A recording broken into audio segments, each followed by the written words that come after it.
Good morning. Welcome to Hindu Newspaper Analysis 14th December 2022. First article talks about China and India border clashes. In yesterday's audio, we came to understand that India-China having border conflicts in eastern sector, western sector and even the central sector. I discussed with you in the eastern sector we have McMahon line, which is an area demarcated by British India and Chinese officials in 1914 under Shimla Conference. But China doesn't accepting that right now.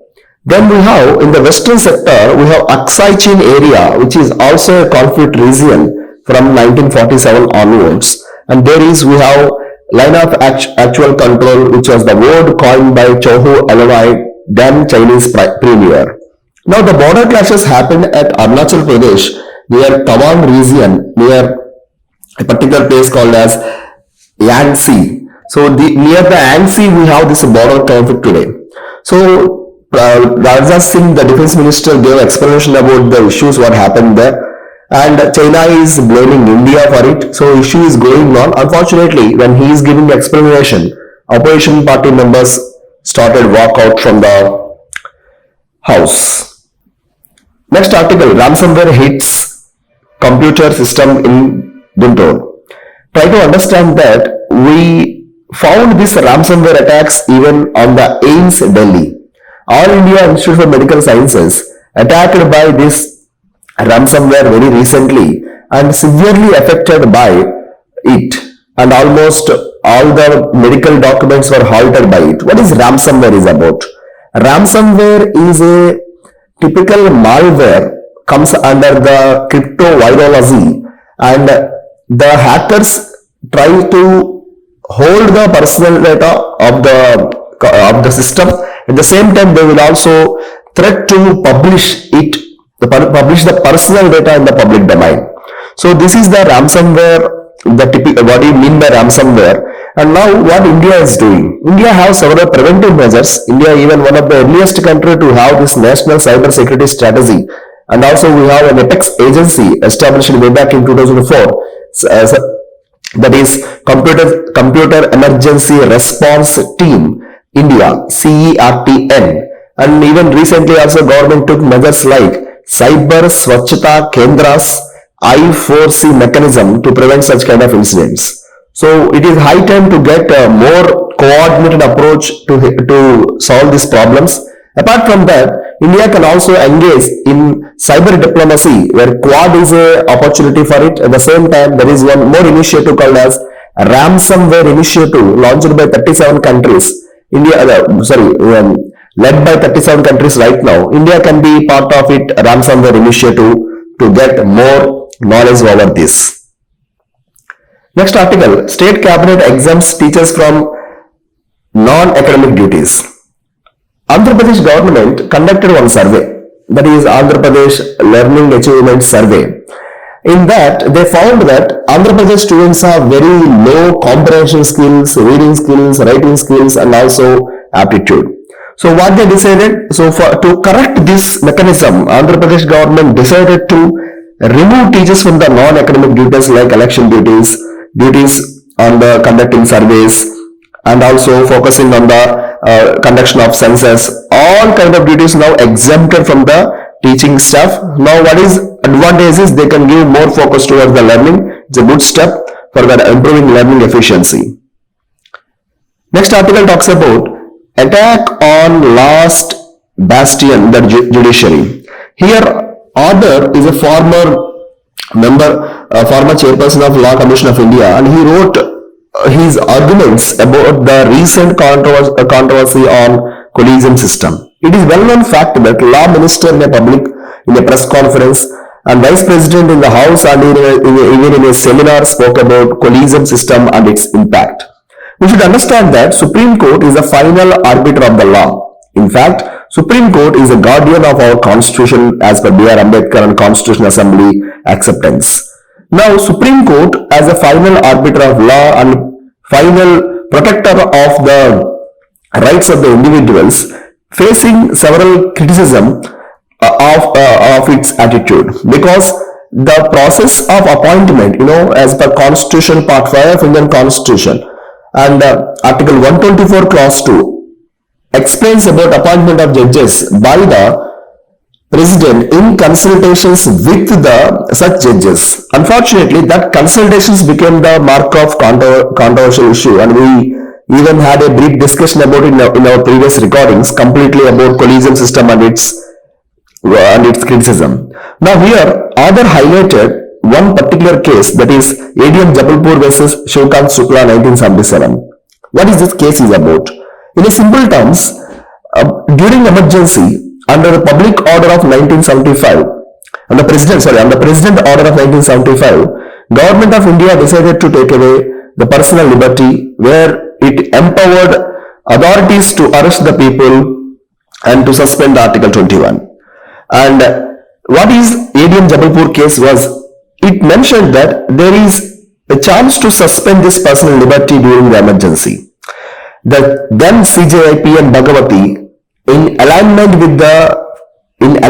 with the state, to remove the personal liberty.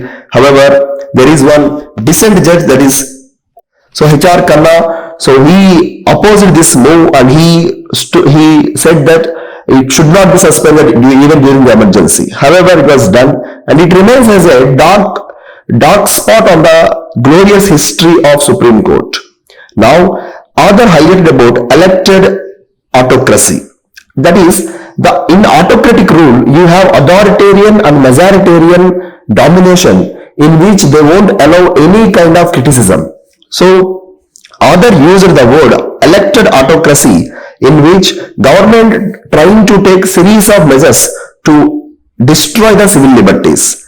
Other said, and I quote, that is, destruction of civil liberties, arresting opposition leaders, lawyers, journalists, and dormant National Human Rights Commission, which should protect the human rights, but it is dormant, inactive, misusing the investigation agencies against the opposition leaders, and invoking the draconian laws like UPA and National Security Act, and compromising attitude of Election Commission of India, and non-functioning of CIC, that is Central Information Commissions. Apart from that, there is high dominating attitude by some pro-government pressure groups like Go Rakshak Dals, etc. So all these things are indicating that people are not having civil liberties. So who is the protector of civil liberties? It is the Supreme Court. Now Supreme Court even facing this pressure to change the appointment procedure.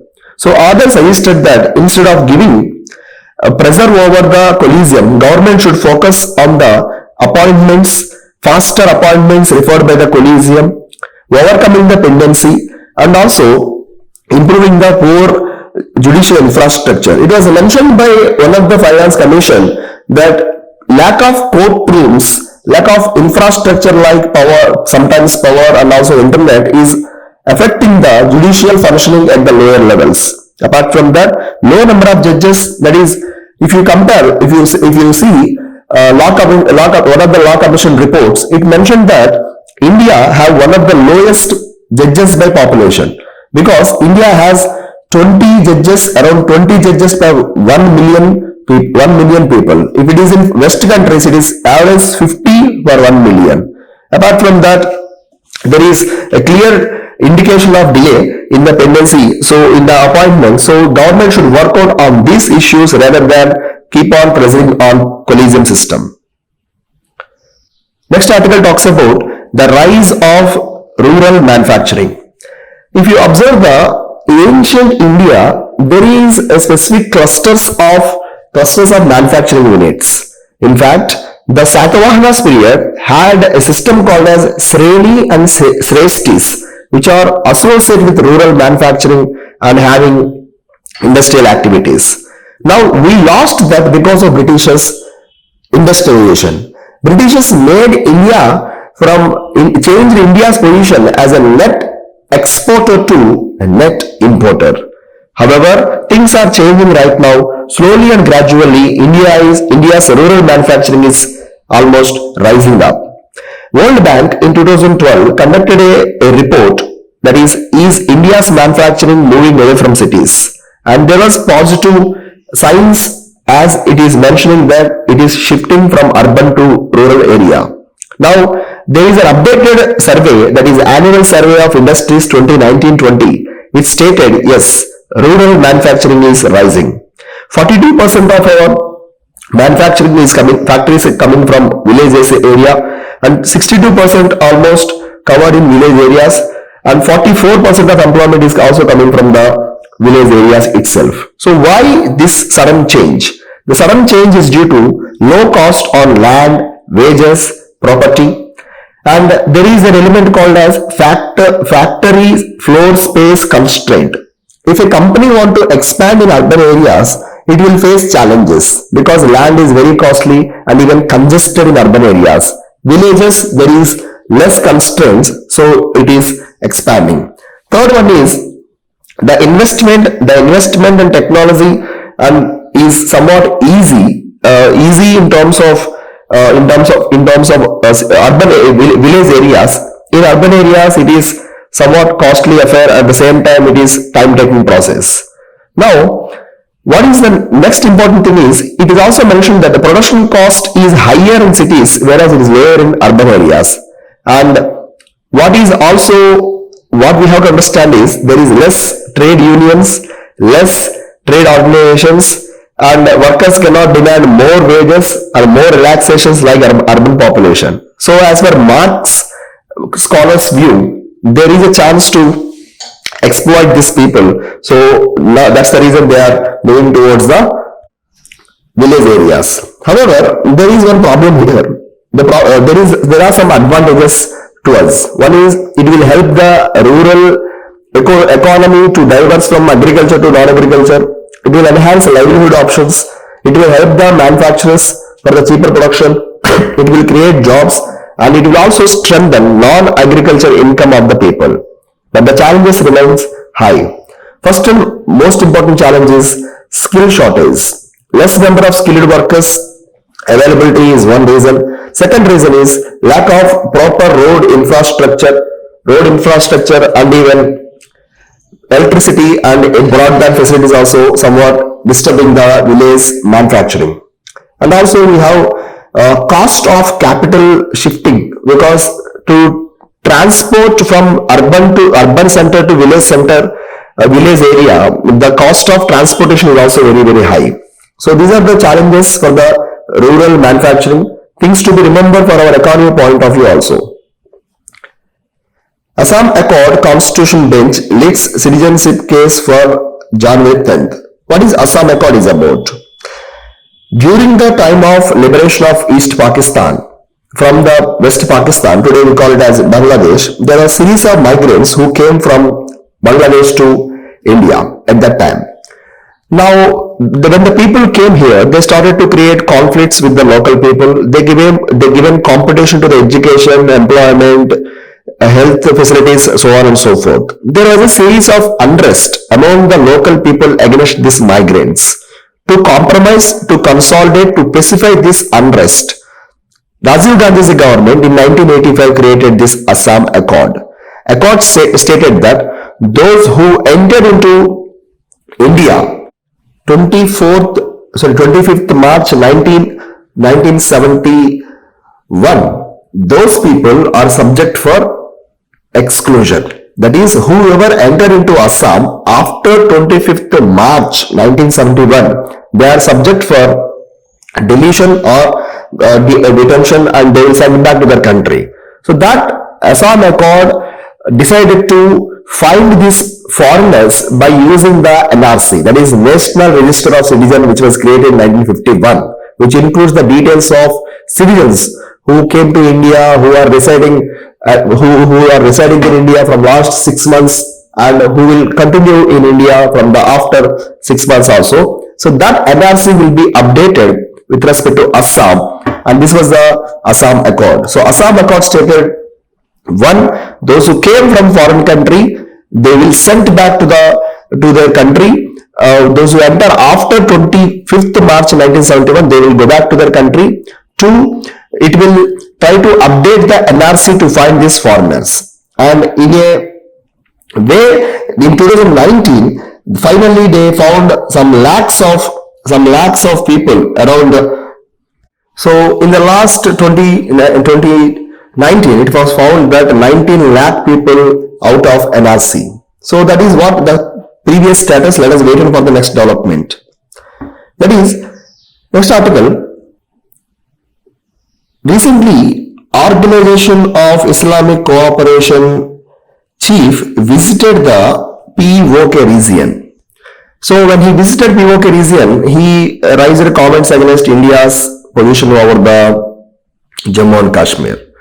What is Organization of Islamic Cooperation? It is a group which will aims to protect the interest of the Islamic countries. Established in 1969, had 57 members in its state, and it is headquarters located in Jeddah in Saudi Arabia. So its chief, OIC chief, very recently visited the POK region, and he commented against India's position in the region, and our foreign ministry is criticizing it. Remember his name, that is Hissan Brahim Taha is the name of the person. Next article, which is important for the General Studies Paper 1, Disability, Diversified Population under the section Disability, it is important. That is, Indian government decided to create District Disability Rehabilitation Centers, DDRCs, throughout the India, and they want to create around 269 districts. But unfortunately, according to Parliamentary Standing Committee, Social Justice and Empowerment, only 55 to 60 were created and remaining are not created. There is a casual approach, that is lack of guidelines, funds, and even proper assessment of their functioning is there in the attitude of the government. Points can be remembered for our answer writing point of view. Next article, that is Ministry evades directly reply on inclusion of Ladakh under Schedule 6. So Schedule 6 talks about special recognition to some of the states in India, some of the STs in India. It is well known fact that STs, the scheduled tribes in 4 districts, Assam, Meghalaya, Tripura and Mizoram, are placed in the Schedule 6. So Schedule 6 states got a special recognition. They have some more powers with respect to administration. It is special mentioning that around 90% of the undivided Assam, which was categorized in excluded areas under Government of India 1935, which was kept along with that Assam, we have Meghalaya, Tripura, Mizoram also, to safeguard rights of the tribal population. It was kept. Article 242 clause 2 and 275 clause 1 do mention about their special provisions. What is unique in this region is there is autonomous district councils, and these councils are empowered to make laws to cover their land, forest and even customs, traditions, etc. They are also empowered to collect land revenues and certain taxes also. Now these ADCs, autonomous district councils, act as a governance bodies which includes legislature, executive and judiciary also. Now Ladakh is demanding inclusion into this region. Even some time back, Arunachal Pradesh also demanded inclusion into this 6th schedule. Next article, India may be first to hold satellite spectrum auction. In a first in its journey, Indian government decided to auction spectrum for the satellite communications, SATCOM, and this is going to attract some benefits to the government, and it is going to create attractment for the investment, and also they can also get opportunity for the livelihood enhancement like creation of employment also. We will wait for the next developments. Thank you so much and Jai Hind.